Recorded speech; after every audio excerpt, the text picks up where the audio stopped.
बर्तमान देखंतु ration card को नहीं आउ गोटे मु नुआ इनफॉरमेशन नहीं आसी मेनली जो मानक पाखरे अंत्योदय राशन कार्ड रही से यही अपडेट रही देखंतु आपण माने समस्ते जानते आपण मानक जहाँकि 35 केजी लेखा राशन सामग्री दि जाउची अर्थात आपण माने प्रत्येक मासरे 35 केजी लेखा चाउल पाउचंती एथर जहाँकि आपण माने 7 केजी लेखा पाई परिबे।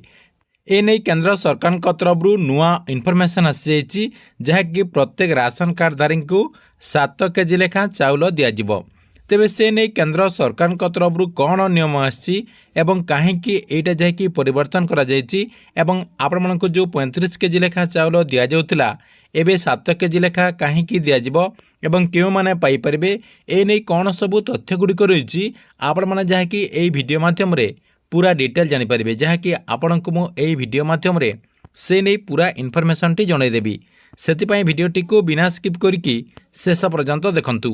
ता पूर्वरु वीडियो को गोटे लाइक कर दियंतु एवं जो माने चैनल टी को एजाय सब्सक्राइब करनाहांती चैनल टी को सब्सक्राइब कर दियंतु। प्रथम देखंतु अंत्योदय योजना अधीन जो माने कार्ड पाइचंती सेही मानकु काहेकि सरकार तरफ 35 केजी बदल में 7 केजी लेखा दिज्व से नहीं सरकार तरफ कौन जहाँकि तथ्य रही आपण को देखंतु मु प्रूफ सहित देखै दउची। एटी आपण स्क्रीन माध्यम रे देखि पारथिबे देशर राशन व्यवस्था रे एक बड़ परिवर्तन करा जाई पारे।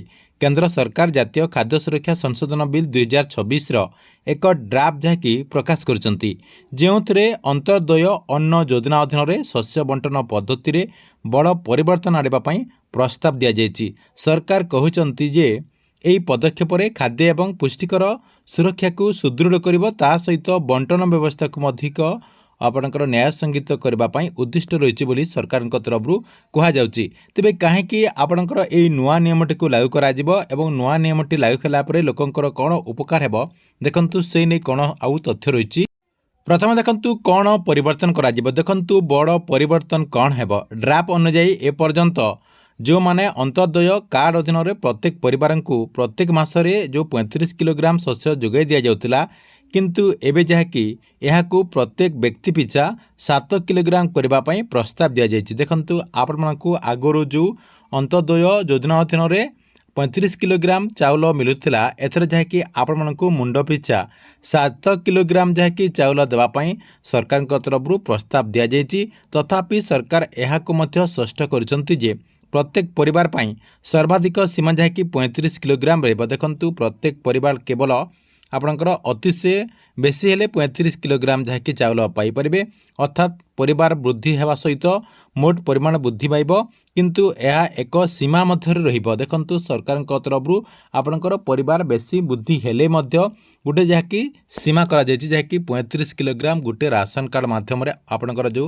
अंत्योदय कार्ड रही से अंत्योदय कार्ड अधीन रे आपणकर चाउल देबा पई निष्पत्ति निया जायछि। या सहित आउ कोन निष्पत्ति निया जाउछि देखंतु सरकार तरफ कहीं यही परिवर्तन करा जायछि।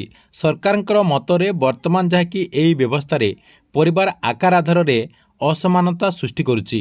छोट परिवार व्यक्ति जहाँकि अधिक शस्य पाउचंती एवं जो जगह बड़ परिवार रहिचंती से व्यक्ति जहाँकि कम मध्य पाउचंती यह जहाँकि असंतोष जहाँकि लोकंक मन रे रहुछि बोली सरकार तरफ कहा जाउची एवं मुंड पिछा आधार रे शस्य बंटन करबा पई एई प्रस्ताव को सरकार तरफ लागू करबा पई प्रस्ताव दिया जायछि। देखंतु आपण माने जानिचंती गोटे परिवार रे कम लोक मध्य रहउचंती सेही 35 किलो चाउल पाउचंती एवं गोटे परिवार रे अधिक लोक मध्य रहउचंती सेही 35 केजी जहाँकि चाउल सेमाने मध्य पाउतिले सेति पई सरकार तरफ आपणकर एई व्यवस्था को लागू करा जायछि जे आपण माने जहाँकि समान मात्रा रे समस्ते पाई परिबे।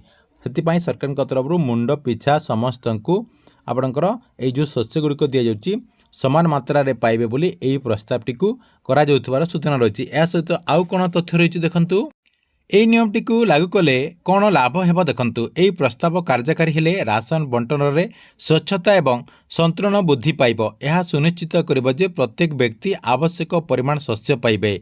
बड़ एवं अभावी परिवार यह द्वारा विशेष भाव में उपकृत हेबे कारण सेमानकर अंश एवं परिवार सदस्य संख्या आधार में जहाँकि निर्णय करा जिवो।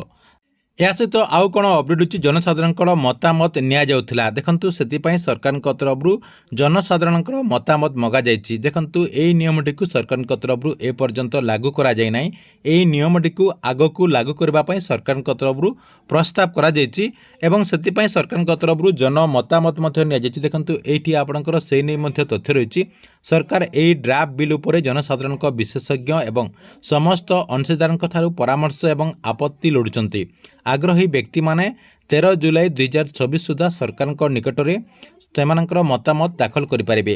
ପ୍ରାପ୍ତ ପରାମର୍ଶ ଆଧାରରେ ବିଲ୍ ସଂଶୋଧନ କରାଯିବ ଏବଂ ପରବର୍ତ୍ତୀ ପ୍ରକ୍ରିୟାକରଣ ପାଇଁ ପ୍ରସ୍ତୁତ କରାଯିବ। ଦେଖନ୍ତୁ ଯେଉଁମାନଙ୍କର ଯଦି କିଛି ଅଭିଯୋଗ ରହିଛି ଏଇ ଯେଉଁ ନିୟମଟି ଲାଗୁ କରିବା ପାଇଁ ସରକାରଙ୍କ ତରଫରୁ କରାଯାଉଛି ଏହି ନିୟମରେ ଯଦି ଆପଣଙ୍କର କୌଣସି ଆପତ୍ତି କିମ୍ବା ଅଭିଯୋଗ ରହିଛି ତାହେଲେ ଆପଣମାନେ 13 ଜୁଲାଇ 2024 ସୁଦ୍ଧା ଅଭିଯୋଗ କରିପାରିବେ ଏବଂ ଅଭିଯୋଗ ଆଧାରରେ ଲୋକଙ୍କ ପରାମର୍ଶ ଦେଖିକି ଯାହାକି ସରକାରଙ୍କ ତରଫରୁ ଏହି ନିୟମଟିକୁ ଲାଗୁ କରାଯିବ। ତେବେ ଏହି ନିୟମଟିକୁ ସରକାରଙ୍କ ତରଫରୁ ଲାଗୁ କଲେ ଠିକ୍ ହେବ ନା ଭୁଲ ହେବ ଆପଣଙ୍କ ମତାମତ କ'ଣ ରହିଛି କମେଣ୍ଟ ବକ୍ସରେ ନିଶ୍ଚୟ ଗୋଟେ କମେଣ୍ଟ କରିବେ। ଠିକ୍ ଅଛି ଏଥିଲା ରାସନ କାର୍ଡ଼କୁ ନେଇ ଗୋଟେ ବଡ଼ ଅପଡେଟ୍। ଆପଣମାନଙ୍କୁ ଭିଡ଼ିଓଟି କେମିତି ଲାଗିଲା କମେଣ୍ଟ ବକ୍ସରେ ନିଶ୍ଚୟ ଗୋଟେ କମେଣ୍ଟ କରନ୍ତୁ ଏବଂ ପ୍ରତ୍ୟେକ ଦିନ ଗଭର୍ଣ୍ଣମେଣ୍ଟର ନୂଆ ନୂଆ ଯୋଜନା ଗୁଡ଼ିକର ଇନଫର୍ମେସନ୍ ଗୁଡ଼ିକ ଜାଣିବା ପାଇଁ ଚାହୁଁଥିଲେ ଆମର ଏଇ ଯେଉଁ ଚ୍ୟାନେଲ୍ ରହିଛି ଏହି ଚ୍ୟାନେଲଟିକୁ ସବସ୍କ୍ରାଇବ୍ କରିକି ରେଗୁଲାରଲି ଦେଖୁଥାନ୍ତୁ।